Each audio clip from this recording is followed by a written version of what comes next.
Hey guys, it's Banana Cooler back with your Super Bowl 60 previews and predictions.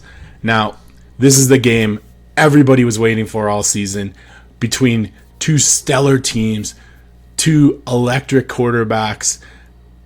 Oh wait, no, actually it's Patriots at Seahawks for Super Bowl 60. The game no one really wants to see, but you know what? It's the Super Bowl. We're going to watch it regardless.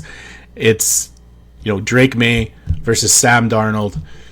I think this is one of those games where the Seahawks, if they're going to have a chance to win, they need to play to their strengths. Drake May is going to have to make some really, really good plays. He's looked okay when he needed to in the playoffs so far. They've played three really good defenses: the Texans, the Broncos, the Chargers, who are all top 5 in total defense this season. So he's had some tough competition he's been up against with the defenses of those teams.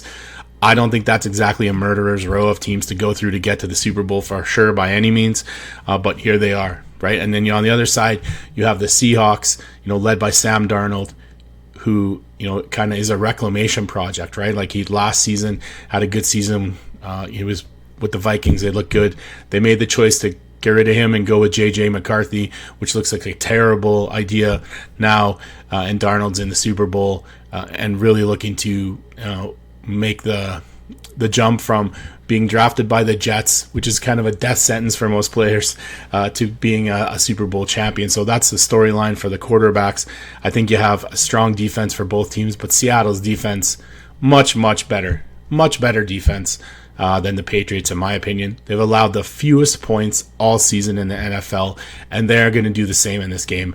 I think if the Seahawks win, it'll be through defense and Darnold making some big plays to what I think is currently the best wide receiver in the league, Jackson Smith and Jigba.